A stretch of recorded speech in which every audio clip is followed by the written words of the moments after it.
Selamat pagi anak-anak semua. Namo Buddhaya.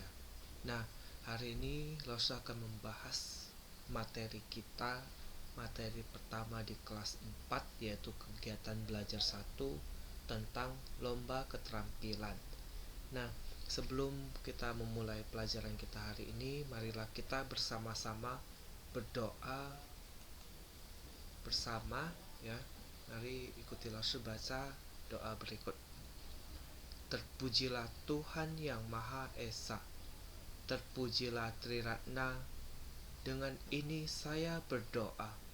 Semoga saya dapat belajar dengan baik dan benar untuk menjadi anak yang pandai dan berbudi luhur. Semoga semua makhluk berbahagia. Sadu, sadu, sadu. Nah, anak-anak, hari ini kita akan membahas materi tentang lomba keterampilan. Nah, sebelum membahas tentang lomba keterampilan ini, kita lihat dulu foto berikut. Nah, jadi ini adalah foto di mana Pangeran Siddhartha melakukan prosesi pernikahan. Nah, dan ini adalah Putri Yasodhara yang merupakan istri dari Pangeran Siddhartha. Nah, sebelum prosesi pernikahan ini terjadi, mari kita lihat bagaimana akhirnya Pangeran Siddhartha bisa menikahi Putri Yasodhara. Nah, mungkin kalian masih ingat ketika kalian mempelajari tentang sejarah kelahiran Pangeran Siddhartha, bahwa saat itu ketika Pangeran Siddhartha lahir, ada banyak sekali petapa dan brahmana yang datang dalam upacara pemberian nama. Nah, salah satunya itu adalah petapa Asita. Nah, saat upacara pemberian nama, petapa Asita meramalkan bahwa nanti kelak jika Pangeran Siddhartha telah tumbuh dewasa dan dia melihat 4 penampakan agung, yaitu orang tua, orang sakit, orang mati, dan petapa, maka petapa Pangeran Siddhartha ini tidak bisa menjadi seorang raja, tapi dia akan menjadi seorang Buddha. Nah, melihat Pangeran Siddhartha yang sudah tumbuh dewasa, Raja Suddhodana merasa khawatir bahwa ramalan petapa Asita itu akan menjadi kenyataan, sehingga Raja Suddhodana pun memanggil semua penasehat kerajaan dan meminta pendapat mereka. Nah, para penasehat kerajaan pun menyampaikan sebaiknya agar Raja Suddhodana segera menikahkan Pangeran Siddhartha. Nah, next kita lihat lanjut ya. Karena hidup di zaman kerajaan sebelum Pangeran Siddhartha dinikahkan, maka Raja Suddhodana sebagai raja terhebat saat itu yang berada di India pun ingin mengadakan pertemuan dengan para putri-putri dari kerajaan-kerajaan yang lain. Ya, Raja Suddhodana berniat untuk memilih salah satu putri terbaik dari kerajaan-kerajaan lain tersebut.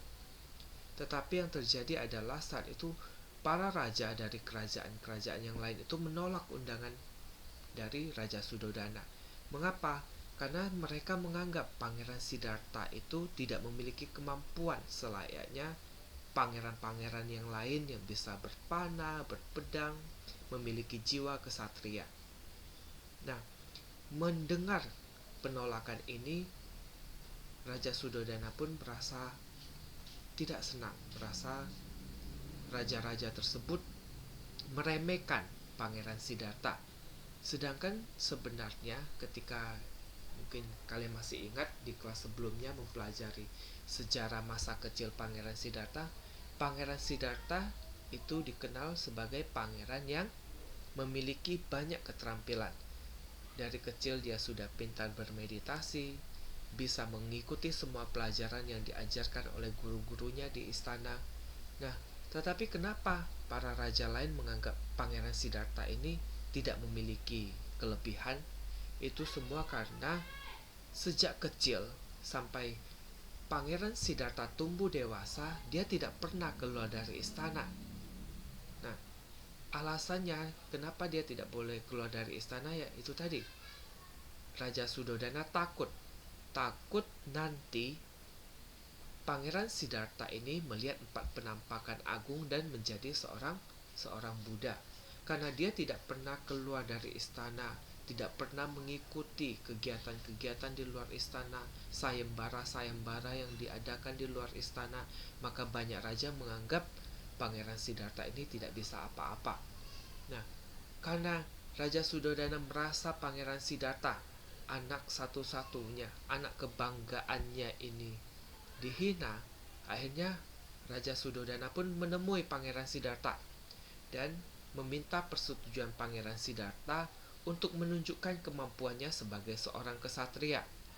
Maka Raja Sudodana pun memutuskan untuk mengadakan sayembara ataupun perlombaan ketangkasan. Nah, ini bisa dilihat ada beberapa di sini, ada lomba-lomba yang diadakan.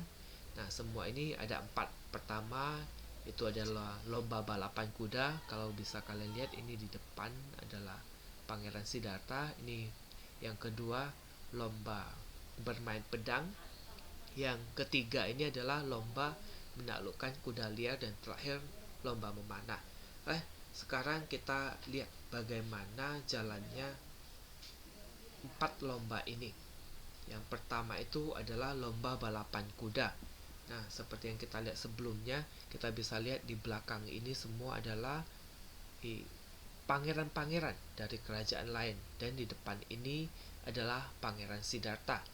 Nah, perlu kalian ketahui bahwa kuda yang ditunggangi oleh Pangeran Siddhartha ini namanya adalah kuda Kantaka. Ini adalah kuda kesayangan dan kuda pribadi milik Pangeran Siddhartha. Nah, karena Pangeran Siddhartha kan hidupnya di zaman kerajaan, tentu sangat jauh berbeda dengan kita saat ini. Mungkin kalian di rumah punya yang namanya sepeda. Nah, kalau di zaman kerajaan dulu belum ada sepeda, maka para pangeran itu belajar menunggangi kuda. Nah, kuda Kantaka ini juga mempunyai sebuah keistimewaan, bahwa kuda Kantaka ini dikenal sebagai kuda yang sangat kuat dan larinya sangat cepat. Nah, satu lagi, kuda Kantaka ini juga lahirnya bertepatan dengan hari lahirnya Pangeran Siddhartha. Jadi Pangeran Siddhartha dan kuda Kantaka ini lahir di hari yang sama. Nah, bagaimana akhir dari perlombaan ini?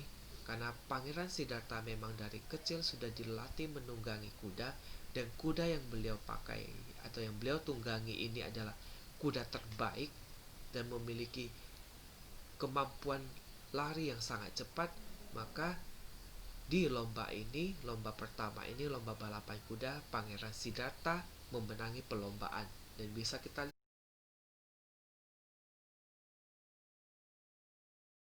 jadi bisa dilihat kalau di lomba balapan kuda ini yang menang itu adalah Pangeran Siddhartha, di mana Pangeran Siddhartha berada di bagian paling depan.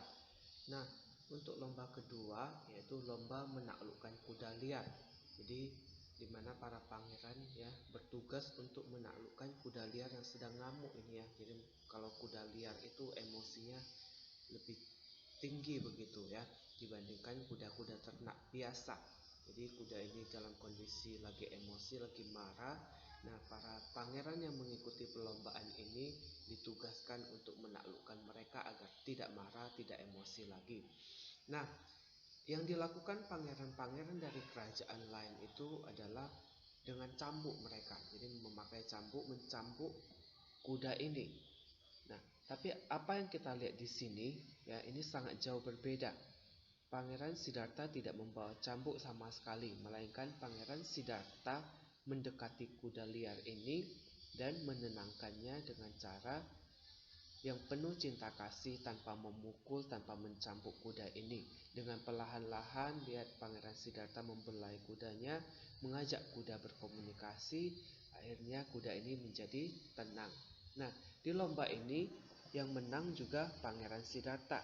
Ya, pangeran-pangeran yang lain yang sudah memakai cambuk, mencambuk kuda liar pun kalah, karena kuda itu bukannya menjadi tenang, tapi mereka malah semakin memberontak, semakin emosi.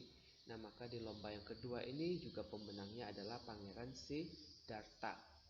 Nah, untuk lomba yang ketiga yaitu lomba permainan pedang, di mana Pangeran Siddhartha dan pangeran-pangeran lain ditugaskan untuk menebas pohon, ya, menebang pohon itu dalam sekali tebas.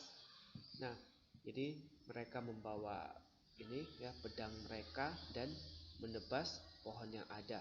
Nah, pangeran-pangeran lain seperti pangeran di belakang ini menebas pohonnya itu dalam 2 sampai 3 kali tebasan baru tumbang pohonnya.